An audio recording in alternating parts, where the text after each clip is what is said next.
இந்த செய்தியை உங்களுக்காக வழங்குவது அருண் மசாலா.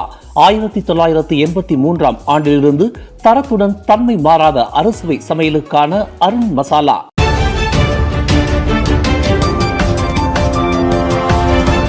வணக்கம். திசைகளின் ஒரு மணி செய்திகள். குறைந்த சீனியை உடைய பானங்களுக்கான விலை அதிகமாக குறைக்கப்பட வேண்டும்.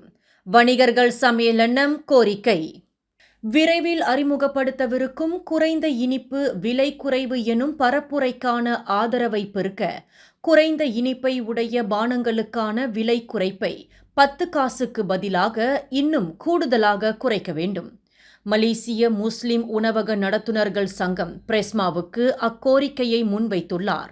மலேசிய வியாபாரிகள் மற்றும் அங்காடி கடைக்காரர்கள் சங்க சம்மேளனத்தின் தலைவர் டத்தோஸ்ரீ ரோஸ்லி சுலைமான் பிரஸ்மா நிர்ணயித்துள்ள 10 காசு அப்பரப்புரைக்கு ஆக்கப்பூர்வ பலனை அளித்திடாது.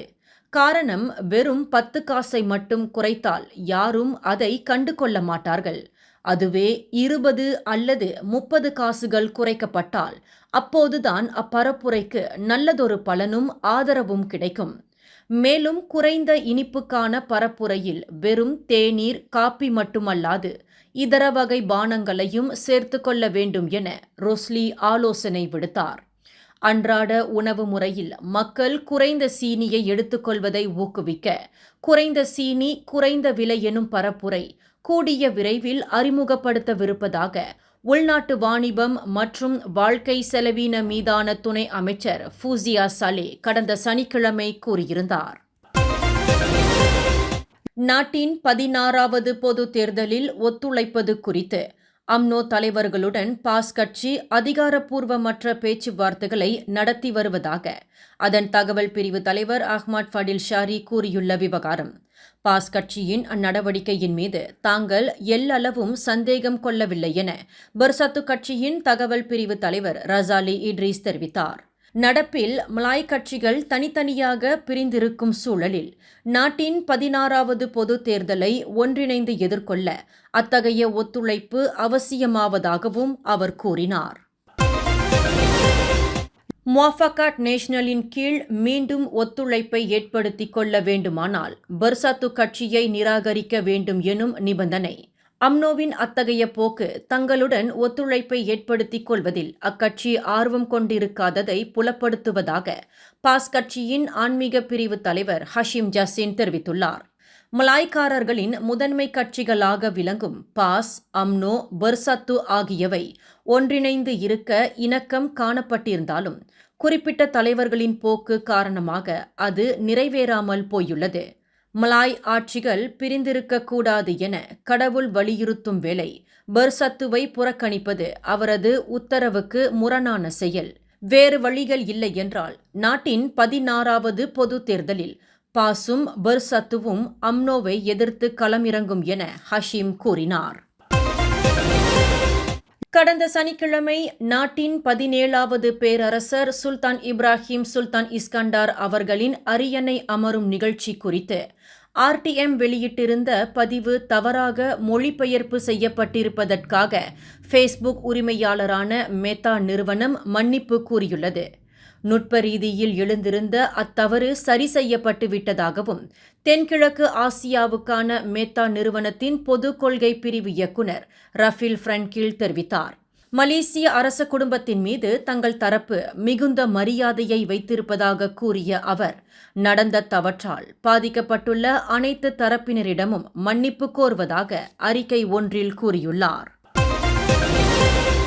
கலவரம் மூண்டுள்ள வங்காளதேசத்திலிருந்து மலேசிய மாணவர்களையும் மலேசியர்களையும் தாயகம் அழைத்து வர சிறப்பு விமானம் இன்று காலை மணி 7:30 அளவில் 2வது கோலலம்பூர் அனைத்துலக விமான நிலையத்திலிருந்து புறப்பட்டது.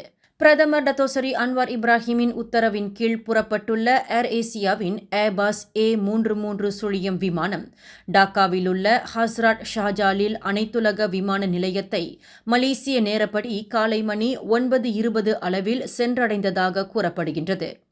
பொதுச் சேவை துறையில் வழங்கப்பட்டிருக்கும் இடஒதுக்கீடு காரணமாக வங்காளதேசத்தில் கலவரம் மூண்டுள்ள நிலையில் அங்கு 124க்கும் மேற்பட்ட மலேசிய மாணவர்களும் மலேசியர்களும் சிக்கொண்டிருப்பதாக தெரிவிக்கப்பட்டுள்ளது. ஜொஹூர் இஸ்கண்டர் புத்ரி எக்கோ கேலரியா வர்த்தக மையத்தில் கடந்த சனிக்கிழமை காணாமல் போன 6 வயது சிறுமி பாதுகாப்பாக மீட்கப்பட்டார். அல்பெர்டினி லியோ எனும் அச்சிறுமி ஸ்லாங்கூர் பத்தாங்காலியில் மீட்கப்பட்டதாக மாநில போலீஸ் தலைவர் டத்தோ ஹுசேன் ஒமார் கான் உறுதிப்படுத்தினார். இதனிடையே சிறுமி காணாமல் போனது குறித்து போலீஸ் விசாரணைக்காக ஒரு பெண் உட்பட 3 கைது செய்துள்ளது. உள்நாட்டினரான 28 முதல் 55 வயதுக்கு உட்பட்ட அம்மூவரும் நேற்று பிற்பகல் மணி 1:30 அளவில் கலாங்பாத்தா சுற்றுவட்டார பகுதியில் கைது செய்யப்பட்டதாக ஜொஹூர் போலீஸ் தலைவர் கமிஷனர் எம். குமார் தெரிவித்தார். சிறுமி காணாமல் போனதாக கிடைக்கப்பெற்ற புகார் தற்போது குற்றவியல் சட்டம் 365 கீழ் கடத்தலாக வகைப்படுத்தப்பட்டுள்ளது என்றார் அவர்.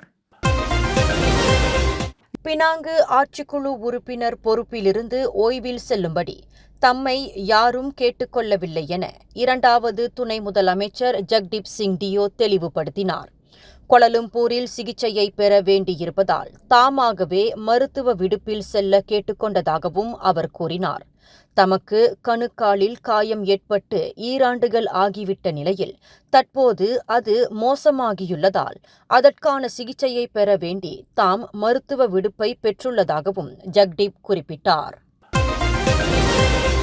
பஹாங் ஜலான் ஜெரான்தோட் தமுர்லோ சாலையின் 18வது கிலோமீட்டரில் நேற்றிரவு மணி 8:30 அளவில் கட்டுப்பாட்டை இழந்த மோட்டார் சைக்கிளோட்டி விளக்கு கம்பத்தை மோதி விபத்துக்குள்ளானதில் அவரும் அவரது 6 வயது மகனும் சம்பவ இடத்திலேயே உயிரிழந்தனர். அதேவேளையில் உடன் பயணித்த அவரது மனைவியும் மற்றொரு மகனும் காயங்களுக்கு இலக்காகினர். மாமியார் வீட்டிலிருந்து தமான் புக்கிட்கு துப்பாட்டில் உள்ள அவர்களது வாடகை வீட்டிற்கு திரும்பிக் கொண்டிருந்த போது அத்துயர சம்பவம் நிகழ்ந்தது. இந்த செய்தியை உங்களுக்காக வழங்கியது அருண் மசாலா. 1983ஆம் ஆண்டிலிருந்து தரத்துடன் தன்மை மாறாத அறுசுவை சமையலுக்கு அருண் மசாலா. மேலும் செய்திகளை தெரிந்து கொள்ள கீழே இருக்கும் பெல் பட்டனை அழுத்துங்கள். உங்கள் மகிழ்ச்சியை வெளிப்படுத்த லைக் மற்றும் ஷேர் செய்யுங்கள்.